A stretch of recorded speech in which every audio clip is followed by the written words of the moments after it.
नमस्कार। अपनी हिंदी क्लास में बच्चों आपका हार्दिक स्वागत है। मैं आपकी शिक्षिका प्रीति गर्ग आज इस वीडियो में आपको वाच्य परिवर्तन सिखाऊंगी।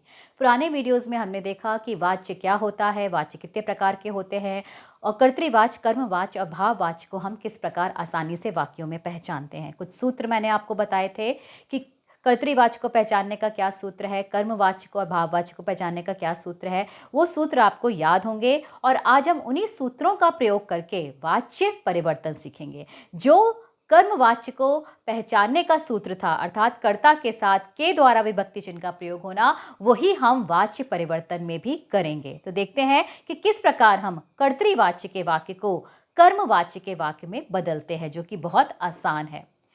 कर्तृवाच्य में जैसा कि आपको पता है कर्ता के बाद ने या शून्य कारक का प्रयोग होता है और कर्मवाच्य में कर्ता के बाद हम के द्वारा, जो कि करण कारक की विभक्ति है, उसका हम प्रयोग करते हैं। अब किस प्रकार से वाच्य परिवर्तन होगा? कर्तृवाच्य का वाक्य है राधा ने पत्र लिखा। अब यहां राधा कर्ता है, यहां पे ने कारक चिन्ह का प्रयोग किया गया है। तो अब हम इसी वाक्य को कर्मवाच्य में बदलने के लिए राधा कर्ता के बाद हम कौन सा विभक्ति चिन्ह लगा देंगे? के द्वारा, और उसका कर्म लिख देंगे। ऊपर भी कर्म है, यहां पे भी हम उसका कर्म लिख देंगे। और याद रखिए, हमेशा कर्मवाच्य में जो क्रिया होती है वो सकर्मक होती है, यानी कि वहां पर कर्म होता ही होता है। तो राधा के द्वारा पत्र लिखा गया। कर्मवाच्य में बदलते समय हम जा धातु का प्रयोग करते हैं। जा क्रिया धातु आप सभी जानते हैं, क्रिया के मूल रूप को हम धातु कहते हैं। तो कर्तृवाच्य के वाक्य को कर्मवाच्य में बदलने के लिए हम जा धातु का प्रयोग करते हैं।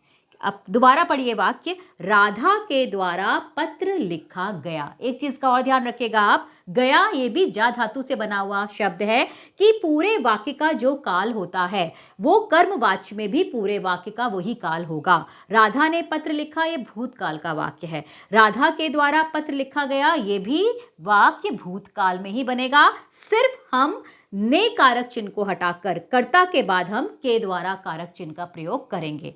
दूसरा वाक्य है अध्यापक पढ़ाते हैं। अब ये पूरा वाक्य हमारा वर्तमान काल में है। अध्यापक जो कि कर्ता है, इसके आगे कोई कारक नहीं लगा है, अर्थात ये शून्य कारक है। अब यहां पर हम क्या करेंगे? अध्यापक के बाद ये हम करण कारक की तीसरी विभक्ति लगा देंगे, जो कि कर्मवाच्य की पहचान है, कर्ता के बाद के द्वारा। अब इसमें आप ध्यान रखेंगे, कर्तृवाच्य के वाक्य में यदि मुख्य क्रिया का काल वर्तमान है तो वो कर्मवाच्य के वाक्य में वो मुख्य क्रिया भूतकाल में हो जाएगी। पढ़ाते हैं, यहां पर क्रिया वर्तमान काल में है तो भूतकाल में वो क्रिया हो जाएगी पढ़ाया।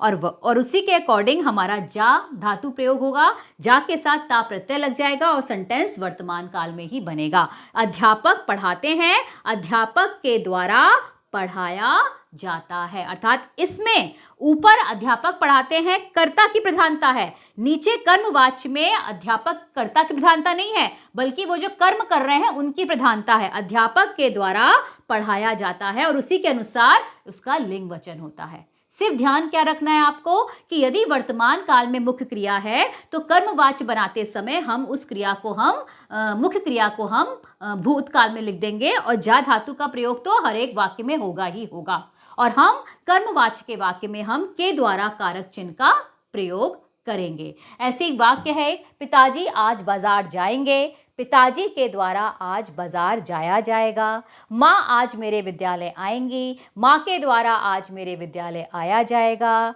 रमा ने फल खाए। रमा के द्वारा फल खाए गए। इस तरह से हम कर्मवाच्य के वाक्य में के द्वारा विभक्ति चिन्ह लगाकर हम कर्तृवाच्य के वाक्य को कर्मवाच्य में बदलते हैं।